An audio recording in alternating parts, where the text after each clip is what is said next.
Matapos maipakita ni Jing ang kanyang napakalakas na kakayahan na nagpamangha kay Pariston at matapos ring mabunyag na isang stage ambush lang pala ang lahat ng iyon, ngayon naman ay ire-review na natin ang Chapter 348 o ang Episode 9 ng ating Dark Continent series.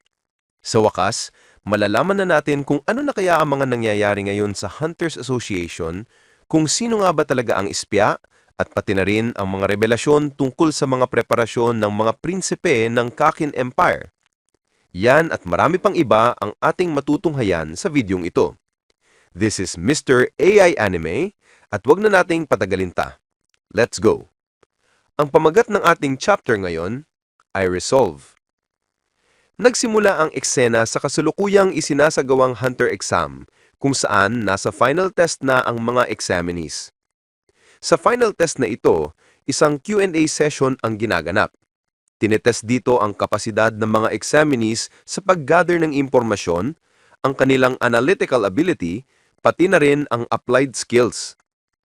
Ipinakita ang isang video footage ng pagdedeklara noon ng hari ng Kakin Empire at ni Beyond sa buong mundo na sila ay maglalayag patungong Dark Continent. Batay sa footage na iyon, kailangang sagutin ng mga examinees ang tatlong tanong. Una, kung may alam na ba sila tungkol sa plano ng Kakin Empire bago pa man ito opisyal na ideklara sa mundo. Pangalawa, kung oo ang sagot, dapat nilang ipaliwanag kung saan at paano nila nakuha ang impormasyon. Kung hindi naman, kailangan nilang ilarawan kung paano nila kukunin ang ganitong klase ng impormasyon. Pangatlo, ipaliwanag kung anong economic, social at cultural benefits ang makukuha mula sa pagkakaroon ng ganong impormasyon kung sakaling makuha nila ito. Dito na nagsimulang isa-isain ang mga examinees. Unang in-interview ang isang lalaki na nagpaliwanag na nalaman niya na raw in advance ang tungkol sa plano ng Kakin Empire. Ngunit siyempre, hindi niya raw pwedeng sabihin kung saan niya ito nakuha. Ang reward ng pagkakaroon niya ng ganong impormasyon ay ang pagkakaroon ng advantage sa future stocks at infrastructure projects na karamihan naman daw ay kontrolado ng Kakin Empire. Sa madaling salita, bagsak siya sa test dahil wala siyang naipakitang tunay na basihan. Ang pangalawang in-interview ay si Merher. Pinaliwanag niya na nalaman din daw niya in advance ang plano ng Kakin salamat sa kanyang trabaho na may kinalaman sa pag-gather ng impormasyon. Dagdag pa niya, nag-decide siyang maging hunter kasi maganda raw ang power balance ng V5 at ng Kakin Empire. Ngulit, matapos iyon, agaran siyang nireject kasi guilty raw si Merher. Hinahaluan niya ng kasinungalingan ng kanyang mga statement at pinapalamutian lamang ito ng maliliit na katotohanan. Kasunod nito, ipinakita si Kurapika na gamit ang kanyang dowsing chain ay idinapat ito sa isang laptop kung saan may nakaplay na video ng isang examinee. Ang sagot ng examinee, wala raw siyang alam tungkol sa ekspedisyon. Ang posible niyang gagawin para makakuha ng impormasyon ay maghanap ng koneksyon sa mga officials ng Kakin Empire. Ngulit, gumalaw ang dowsing chain. Kaya nireject siya ni Kurapika. Ayon kay Kurapika, nagsisinungaling ito at may tinatago pang importanteng impormasyon. Kasabay nito, inactivate na ni Kurapika ang kanyang scarlet eyes habang nakatutok ang dowsing chain sa screen ng laptop. So dito natin nalaman na si Kurapika pala ang nag-i-interview halos sa lahat ng examinees, kabilang na sina Merher at iba pang kasamahan ni Beyond. Namangha si Ms. Aistom at nasabi niyang, ang galing ni Kurapika. Ngulit sagot ni Kurapika, akala ko nai-eliminate na namin halos lahat ng spy nung first round pa lang gamit ang fake psychological test. Hindi ko inaasahan na marami pa ring makakadaan sa lie detector test at thermography. Buti na lang mga kaibigan nandito si Kurapika kasi magaling ang mga examinee sa panlilinlang at halos kaya nilang i-bypass ang lie detector test. Dito naman pinaliwanag ni Miss Aistrom, hindi tungkol sa examinees ang tinutukoy ko, kundi tungkol sa iyong abilidad, Kurapika. Ang galing kasi, akala mo noon ay hindi ito makakatulong. Pero ngayon, malinaw na ang Nen ability mo ang kakayahang talagang kinakailangan natin. Sagot naman ni Kurapika, na huwag daw masadong i-praise si Ms. Aistrom ang kanyang kakayahan. Totoo raw na marami siyang na-identify na mga spy gamit ang abilidad na ito, pero hindi raw guaranteed na lahat ng spy ay natukoy niya during the exam. Naitanong naman ni Ms. Strom kung may risk ba ang abilidad na iyon, kaya ipinaliwanag ni Kurapika na pati siya mismo ay hindi niya lubos na alam ang mekanismo ng kanyang ability.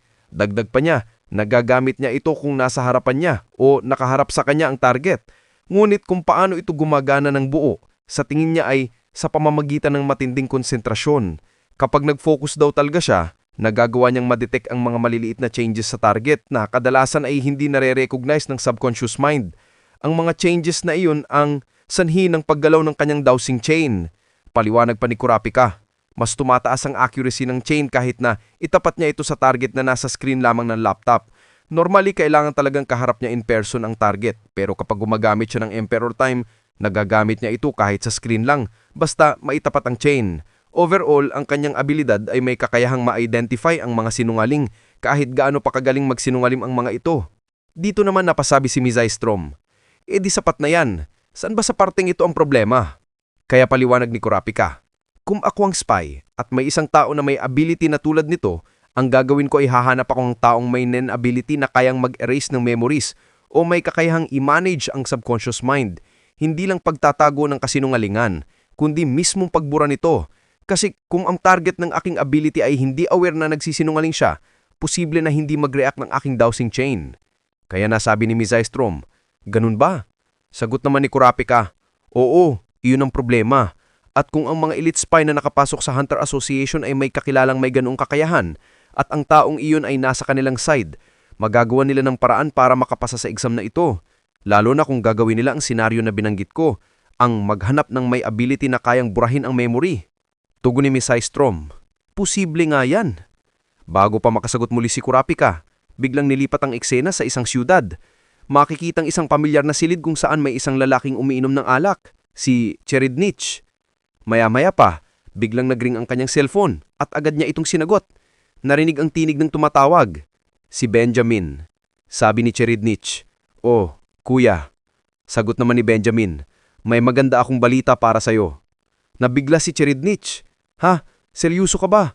Sa kabilang linya, ipinakita si Benjamin na hawak-hawak niya ang isang fully grown na leon na wala man lang nagawa dahil sa kanyang lakas. Ngumiti si Benjamin habang sinabing, "Pumayag na ang ating ama.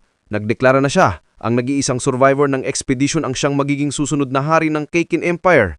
Dito ay biglang ganahan si Cherednich. Nakingiti sinabing, "Salamat, sa wakas. Malaya ko mamaliligayahan ang mga basura. Manginig ka hanggang sa pagtulo mo.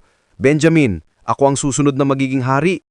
Ngulit sagot ni Benjamin, "Sa tingin mo ba mananalo ka? Nakadroga ka ba o sadyang high ka lang?" Sagot ni Cherednich, "Normal high lang ako." Sabay tanong niya, "Nasabihan mo na ba ang ibang prinsipe tungkol dito?" Tugon ni Benjamin, "Ang messenger ng ating ama ay papaalam na ngayon ang impormasyong ito sa ilang pang prinsipe. Pero ikaw ang una kong sinabihan, kasi ikaw mismo ang matatapos dito." Nagmura pa si Benjamin sabay bantak, "Babaliin ko ang bawat buto sa katawan mo, Cherednich." Pero tumawa lang si Cherednich at sinabing, "Nakakatakot naman, pero alam mo, huwag ka nang tumawag ulit ha." Sabay, pinutol na niya ang linya. Bagay na ikinagalit ni Benjamin, dahilan upang tuluyan niyang sakalin ang leon. Samantala, dito naman kay Cherednich, sinabi pa niya sa tattoo artist, wala ring pinagkaiba ang mga lalaking nagmumura sa mga babaeng laging nagsasabing, "Gusto ko ito, gusto ko iyan." Pagkatapos nito, tuluyan ng nabalian ng leeg ang leon na sinakal kanina ni Benjamin dahil sa galit. Pagkatapos, makikita rin si Cherednich na kinuhanan ng litrato ang babaeng nagpapatattoo sa kanyang likod. Maya-maya pa, nang misini-video na niya ang tattoo, may tumawag sa kanya. This time, ang tumawag ay isa sa kanyang bodyguard na nagngangalang Theta. Sabi ni Theta, lahat daw ng 5 tauhan ni Benjamin ay nakapasa sa Hunter exam. Sagot naman ni Cherednich, dinaya raw ang exam dahil mula pa sa simula ay nag-request na ng cooperation ng Hunter Association. Hanggang sa nilimitahan pa nila ang bilang ng bodyguards na pwedeng dalhin sa Black Whale na dapat sana ay maximum of 15. Sagot ni Theta, ganun din daw ang nasa isipan ng ibang prinsipe. Ngunit sagot ni Cherednich, well, kahit sinong hindi bobo, ay iyan talaga ang maiisip. Mas maganda kung mas marami pa tayong kakampi. Lalo na't hindi tayo nagkakasumbo ng mga kapatid natin at magkasama pa tayo maglalakbay sa iisang barko ng ilang linggo. Dito'y nagpatuloy si Theta. May isa pa raw siyang bagay na dapat ipaalam. Ito ay tungkol sa warning na nakuha nila from the Hunter Association na kung magsisinungaling sila sa kanilang mga sagot sa mga katanungan ng test, magre-research daw mismo ang association tungkol sa kanila. Kaya ang ginawa raw ni Theta ay ipinaliwanag talaga nila ang kanilang mga koneksyon, mga utos na ibinigay sa kanila at pati ang komplikadong relasyon ng mga prinsipe sa succession war. Sagot ni Charibnich, ayos lang yun, walang problema. Tinanong pa niya, ang mga guards ba ni Benjamin, ang first prince at ng sixth prince na si Tyson ay nag-participate sa test? Sagot ni Theta, oo. Pero paano niyo po ito nalaman? In which, sagot ni Cheridnich, ang pride at envy ay nagsama. Si Benjamin dahil sa pride, hindi niya gustong ma-evaluate ang mga guards niya dahil mataas ang tingin niya sa kanila. Samantalang si Tyson naman dahil sa envy, ayaw niyang i-expose sa labas ang kanyang mga tauhan dahil baka hindi sila itrato ng maayos. Tinanong pa ni Cheridnich, may mga guards ba ng ibang prinsipe na nag-participate pero nag-fail sa exam? Sagot ni Theta, oo. Ayon sa info mula sa association, lahat ng guards ng 7th prince na si Luzurus ay bumagsak. Napatawa si Cheridnich. Ha! Ang bobong iyon. Sa tingin ko kaya nag-fail ang mga guards niya ay dahil baka nagbigay pa siya ng mga assassination orders na hindi niya man lang ikinonsider. Sabi ba niya kay Theta, magaling daw at maaari na siyang makabalik sa kanyang dating duty. Ayon pa kay Cheridnich, ipaaalam na raw niya kay Theta ang magiging posisyon ng bawat guard sa barko at ang mga utos na ibibigay niya sa kanila. Sagot ni Theta, masusunod. Kaya binigyan siya ng order na kunin ang floor plan ng Black Whale at ipamemorize ito sa mga guards. Pagkatapos nito, napangiti si Charibnich at nagsabi, may isa pang kasalanan na hindi na isama sa 7 deadly sins. At ito ay ang ignorance. Ang mga tunay na makasalanan ay ang mga taong hindi alam ang kanilang limitasyon at kung saan dapat lulugar. Kung isa sa mga baboy at basurang kapatid ko ang magiging hari imbes na ako, masasabi kong talagang unacceptable yon. Balik kay Kurapika. Dito ay nagsalita si Mizaistom. Sa tingin ko, hindi posible ang sinabi mong kanina na baka may isa sa Hunter Association o kaya may tao ang mga elites na may ka-ability na kayang mag-manage ng isipan o magbura ng memories. Naitanong kay Kurapika, ano ang rason kung bakit mo yan naisip? Kaya pinaliwanag naman ni Mizaistom, kahit speculation lang ang pinag-uusapan, napaka-unlikely na may zodiac na may ganong ability. At masasabi kong unlikely kasi hindi ko pa rin alam ang Nen ability ng ilan pang zodiacs, pero malapit na rin nating malaman ang kani-kanilang mga kakayahan. Paliwanag pa ni Mizaistom na noong original Zodiacs ay nahati raw sa 3 factions o camp at sa mga normal na misyon ay madalas nilang kasama ang nasa kaparehas nilang faction. Ang 3 factions na iyon ay Proponents for Reform, Hawks, sina Klaksayu at Pion. Liberal and Political, sina Sacho, Kanzai at Gel. Prioritize Balance and Moderate Conservative, sina Butobay, Mizaistom, Chidal at Ginta. Dagdag pa ni Mizaistom, ang dalawa raw na sina Jing at Pariston ay exception lamang at hindi kabilang sa anumang faction. Alam daw niya noon ang Nen abilities ng kaparehas niyang faction, ngunit wala naman siyang alam sa Nen abilities ng nasa ibang factions. Pagkatapos nito, ipinaliwanag pa ni Mizaistom na sa bagong nabuong zodiacs, dinivide din daw nila ito ayon sa skill at kung saan sila nakaspecify. Defense, Kanzai, Boto at Sayu. Science, Jello at Chidal, kasama rin si Leorio. Flora and Fauna, Klak at Ginta.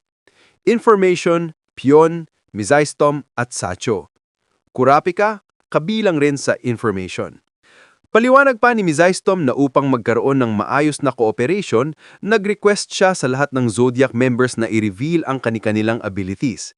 Nag-agree naman daw ang lahat dahil naiintindihan nila ang kahalagahan ng misyon at gustong patunayan ang kanilang innocence. Tinanom si Kurapika kung kabilang siya dito. Sagot ni Misaistom, ipinaliwanag na raw ni Leorio sa kanya ang sitwasyon ni Kurapika kaya hindi raw niya isinama si Kurapika sa mga magre-reveal ng abilities. Hindi rin raw niya ibabahagi kay Kurapika ang alam niyang tungkol sa Nen abilities ng ibang Zodiac members. Sagot naman ni Kurapika, ayos lang, walang problema. Salamat sa pag-intindi. Sabay na pangiti si Kurapika, kaya tinanong siya ni Misaistom kung bakit. Sagot ni Kurapika, na-realize lang daw niya na hindi raw magiging smooth ang lahat kung wala si Leorio. Nagpasalamat siya dahil naging mas maayos ang coordination dahil nandito si Leorio sa Zodiacs. Sagot ni Misaistom, oo, malaking tulong nga si Leorio sa kanila. Napatuloy naman ni Misaistom, ngayong handa na silang ipaalam sa isa't isa ang kani-kanilang abilities, masabi niya na wala sa mga miyembro ng Zodiac ang may kakayahang manipulahin ng isipan. Matapos niyang alamin ang connections, nakalapat na impormasyon tungkol sa nakaraan at na-analyze ang mga secret missions at intel missions, wala raw sa kanila ang may gaong kakayahan. Tinanong ni Kurapika kung isinama ba ni Misaistom ang posibilidad na ginagamit ng nila ang ability na magbura ng memories during top secret missions, lalo na kung ang spy ngayon ay nagtatrabaho rin sa ibang agency. Sagot ni Misaistom, oo, isinama namin ang posibilidad na yon. Ngunit, ang resulta ng test ay kabaliktaran sa inaasahan. Kung may informant o spy mula sa Zodiac, siguradong ipinadala nila ang impormasyon sa kanilang mga kasamahan na may kakayahang ma-anticipate ang ganitong test. Dahil dito, ang mga top-rated personnel tulad ni Mujer at ang biochemist na si Hunde ay hindi nakapasa sa final test ng Hunter exam. Paliwanag pa ni Misaistom, ang mga top-rated personnel kahit may kakayahang pumasa sa ilang test ay hindi lalapit para tulungan ang spy sa Zodiac sa final test, kaya karamihan sa mga examinees ay hindi nakapasa at nakapasa lang ang mga honest. Dagdag pa ni Misaistom, posible rin na ang mga spies o pain points tulad ni Mujer at Hunde ay ginagamit para i-distribute ang information. Sa pagiging chairman ng Hunter Association, dahil alam nila na may kasama sa Zodiac, nag-step down na lang si Pariston kampante na nakapag-plant na siya ng spy sa Zodiac. Dito nagsalipa si Kurapika. Nakuha ko na. Kung ganun, itetest na lang natin ng pasikreto ang mga Zodiacs. Kung gusto ni Misaistom, iaalok niya ang kanyang tulong sa secret test na gagawin nila. Makikita ngayon si Kurapika na pinapanood ang eksena. Sa sumunod na bahagi, nagsagawa naman ng meeting si Misaistom kasamang mga Zodiac, ngulit hindi kasama rito sina Leorio at Kurapika. Dito ay natanong ni Sayu kung ano ba talagang dahilan ng pagtitipon na ito. Bakit daw walang mga bagong miyembro ng Zodiac? Nagtitipon-tipon ba sila ngayon para pag-usapan ng mga bagong kasali at para ibuli ang mga ito? Nagsalita naman si Botobay at sinabi niyang tungkol ito sa kanilang Nen ability. Bilang miyembro ng defense team, mas mainam daw na ibahagi na nila ngayon ng mas maaga ang kanilang Nen abilities. Sumang-ayon si Misaistom at sinabing tama iyon, dapat daw nila itong gawin. Ngulit bago pa man sila magpatuloy, may isang bagay muna siyang kailangang ipaalam bago sila tumulak papuntang Dark Continent. Ito ay ang posibilidad na may kakampi si Bion sa mismong loob ng Zodiac. Nang marinig ito, bakas ang pagkagulat at pagiging alerto ng bawat miyembro ng Zodiac. Agad naman napasigaw si Kanzai, "Anong sabi mo? Bakit mo nasabi ang bagay na yan?" Hindi sumagot si Misaistom kaya nagalit si Kanzai at hinila siya, sabay sabing, "Hoy, huwag mong sabihing seryoso ka rito." Ipinaliwanag ni Misaistom na kung nakilala niya si Bion noon bago pa niya mapanood ang huling video ni Netero, malamang ay tinulungan niya talaga si Bion sa plano nitong pumunta sa Dark Continent. At kahit pa raw nakita niya ang last will ni Netero pagkatapos makilala si Bion, tutulungan pa rin daw niya ito dahil alam niya na una pa lamang ay may plano na si Bion. Ang mga salitang ito ay nagpatahimik kay Kanzai. Dugtong pa ni Misaistom na hindi ito tungkol sa pagtataksil kundi sa posibilidad lamang na kailangang isaalam-alang. Kaya tinatanong niya ang lahat ng Zodiac members kung handa pa rin ba silang i-reveal ang kanilang Nen abilities kahit alam nilang may posibilidad na may espiya sa kanila. Sinabi ni Misaistom na siya mismo ay i-reveal na ang kanyang ability.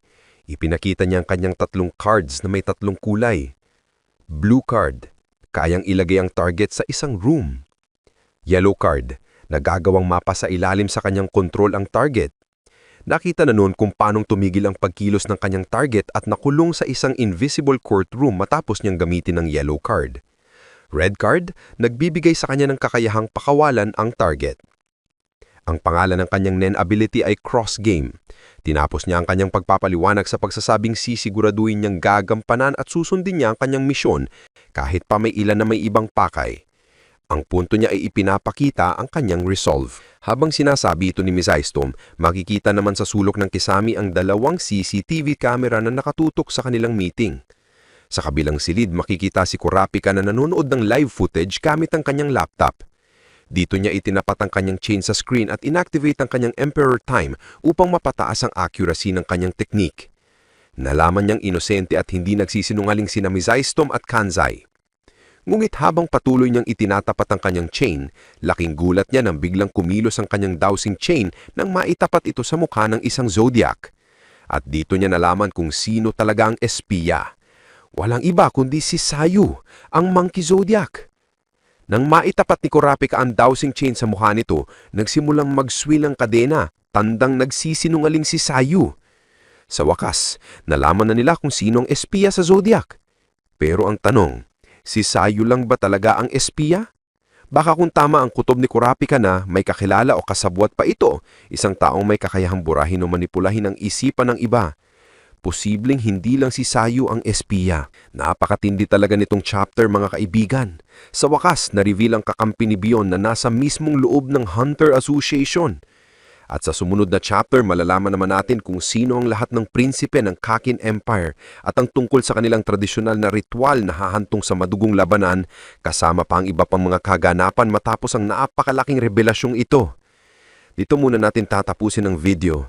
Kung nagustuhan ninyo ang ating kwento, huwag kalimutang mag-like, mag-comment at mag-subscribe para sa iba pang videos tulad nito. Maraming salamat. This is Mr. AI Anime and see you again on my next video.